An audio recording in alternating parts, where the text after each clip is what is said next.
Hi everyone! Today I'm sharing with you a layout that I've made for the new Lottie Loves Paper challenge this week, which is to use a paintbrush on your layout. So my first initial idea was to use this cut file here, but yeah, it didn't go quite according to plan. So I quickly discard that and go back to a plain white background. I felt a lot more comfortable with that. So I've got a black and white photograph here, which I've cut into a circle. And then I'm going to use the Maggie Holmes Garden Party collection, one of my favourite collections from last year, and I've still got plenty of it left. So these challenges are great for a bit of stash busting. So my idea was to create a mixed media background using paint that would coordinate with the Garden Party collection, and I've just used a Vicky Boutin stencil there and applied some texture paste. And whilst I'm waiting for that to dry, I'm just having a play around with some fussy cut florals from the collection, and I wanted to create kind of a cascade of florals going down my page.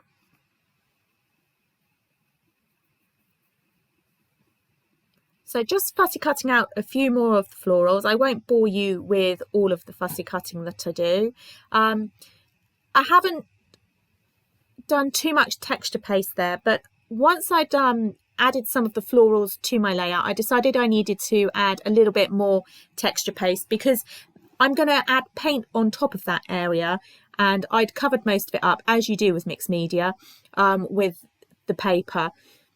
You end up hardly seeing any of it, and I wanted a little bit more of it to show because the challenge for this week obviously is to use paint on your layout or to add a paintbrush and paint pot. That might be a piece of ephemera or something. I know the Vicky Boutin Colour Study collection has lots of things along those lines that you could use as well. So yeah, it's down to your own interpretation, but I have gone for using the real stuff. So here we go. I'm just moving things out of the way again and adding some more texture paste. Just being careful here to try and line up with the areas that I'd already applied the texture paste through, just so that I didn't overlap anything and it wasn't too messy. So now that's all dry, I've pulled out some paints by Amy Tangerine from the Bold and Brave collection. Now this little set is absolutely fabulous. We got it from the Go-Go retreat last year in 2021, and it's really handy and portable. So what I'm doing is I'm just adding some water on top of those paint blocks just to activate the paint itself. And then it comes with this really cool little funky brush that has its own water chamber. And it's absolutely brilliant because, as you'll see when I'm applying it here, I can squeeze water through the brush whilst I'm applying my paint, and it just helps everything move around the page just that little bit easier. So I'm really getting into this. I don't do mixed media enough, and when I do it, I really enjoy it. So it's something that I maybe need to make more of concerted effort to do.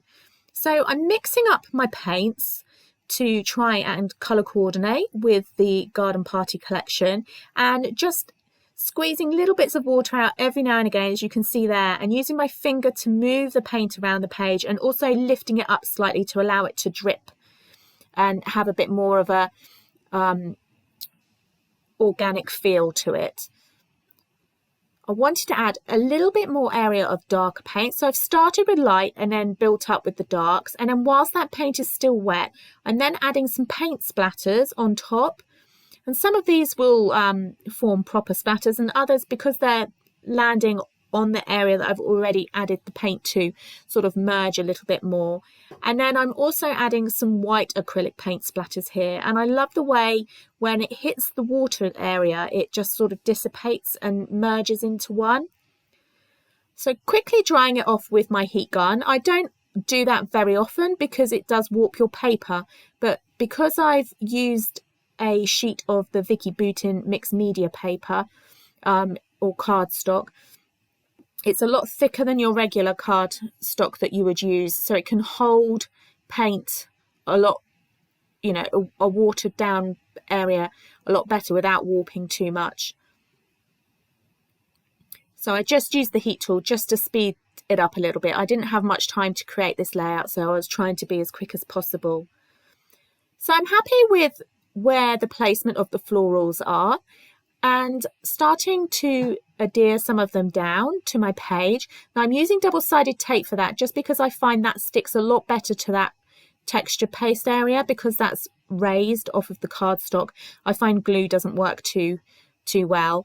And I've raised some of those florals and the photograph up on some foam.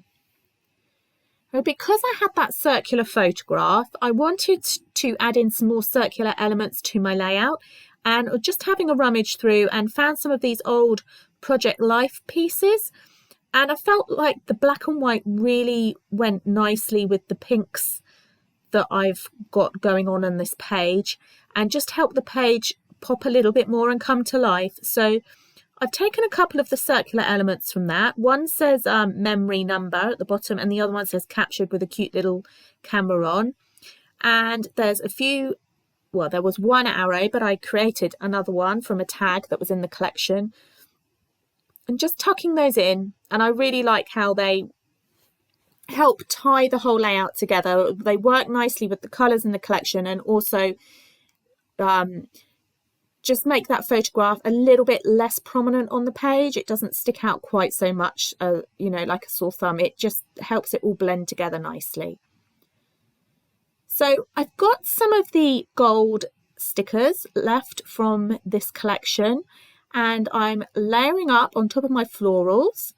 So I'm using Sunshine and Hello, and then I'm just popping a few of the hearts on as well.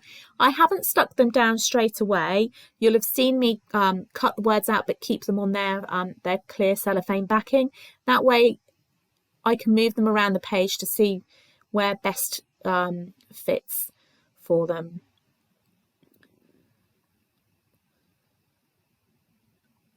So carefully taking them off. I always use tweezers to stick those onto my pages, just because I find them really fiddly, especially with long words like this, the sunshine here.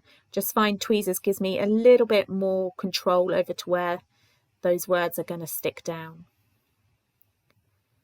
So I'm now coming back in with some watered down Vicky Boutin texture paste.